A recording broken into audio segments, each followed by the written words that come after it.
Hi guys, we are now here to El Salar. This is also one of the tourist spot here guys. So as you can see, ang dami mga tao na hindi sila taga dito. They are foreigners guys. So if you wanna ride that, kailangan nyo magsakay dyan. Kailangan nyo bumayad ng 7 euros sa mga matatanda at 3 euros sa mga bata. So ang ganda niya, diba?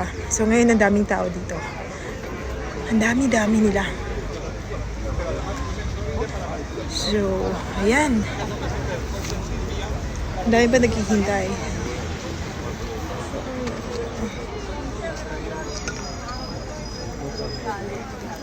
So, ang dami pa naghahantay. Magsasakay din yan sila actually.